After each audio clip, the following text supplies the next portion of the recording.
So, good evening ulit. Good evening here in Israel and hello everyone. Tinitingnan ko yung time check natin is 7:20 p.m. here in Israel.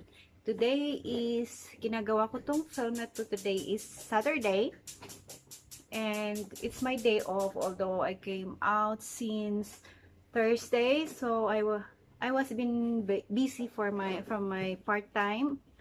And as you can see that I've been doing a lot of skincare, facials, and now I'm in my clinic.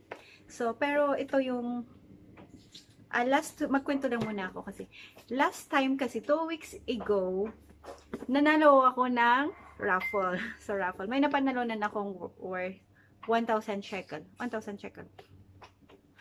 Distracted ako kay ano, pero nanonood kasi ako kanina ng vlog niya, kaya andun siya. Pinost ko muna. Tapos yun, nanalo ako ng raffle. Magandang souvenir. And ito yung nakuha ko. So, wala mo ng camera, but I bought this tripod. Although marami na ako mga tripod noon, pero yung maliliit siya. Naghanap talaga ako ng at least yung matibay siya at professional ang dating, di ba? So ito yung nagustuhan ko kasi gustong-gusto ko siya dati. Gusto ko kasi yung bumibili ka ng isang bagay may kwento. Yung pinaghihirapan mo, kaya may something bago mo bilhin para maging memorable sa iyo at ma-appreciate mo siya. So ito yung nabili ko.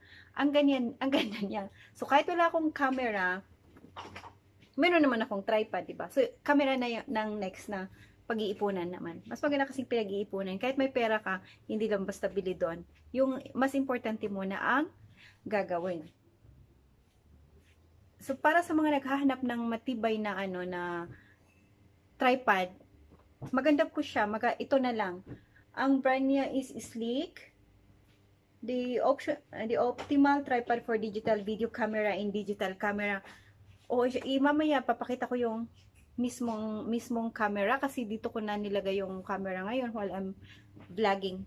Ito siya pag iniikot mo, lalo pag mga slow movie talaga yung kinukuha mo. Ito, maganda siya. So ngayon, naka-still na yung camera ko. Hindi na ako nahihirapang maghanap kung saan ko siya ilalagay ng tama. Bali, pinalitan ko siya ng maliit na handle for cellphone. So, ito yon, nakahawak ngayon kasi cellphone yung gamit ko. Maraming features siya na pwedeng ikutin, pwedeng pahabain, pwedeng basta, ganda siya. So, nagustuhan ko. So, sa mga naghahanap, you can try this. If you're in Israel and gusto nyong tulong para makakuha nito, let me know po kasi kilala ko naman yung nagbibenta nito. Or maybe, siguro may manap kayo naman sa labas ng ganito. Ayun. Yun yung kwento ko ngayong for now. Ano pa? Kaya ko po talaga siya nagustuhan is kasi pag gumagawa ako, pag halimbawa nagfi-facial ako, nagti-treatment ako, ang hirap mag-focus ng camera, yung pinapato mo lang lagi siyang nakuhulog. So kaya ko nagustuhan siya yung talagang naka-stand na secure na hindi malalaglag ang phone kasi sayang naman ang phone. So ganito siya, papakita ko na. So, ito, pinalitan ko yung for cellphone, although for camera kasi siya pinalitan ko. Pwede mo naman siyang matanggal. Gusto mo ng ganun yun pwede siya.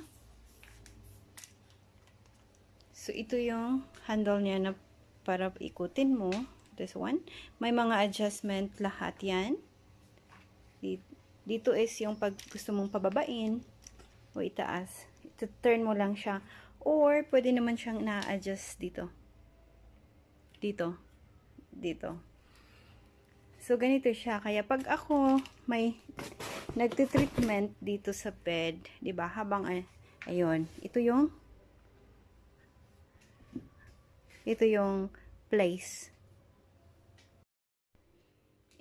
And then, isa pa, gumagawa ulit ako ng mga mystery box kasi naubos yung mystery box ko last si Maynol na kumuha kanina and I'm glad she's happy. So if you want to follow her vlog kung saan siya nag-unboxing, please do so.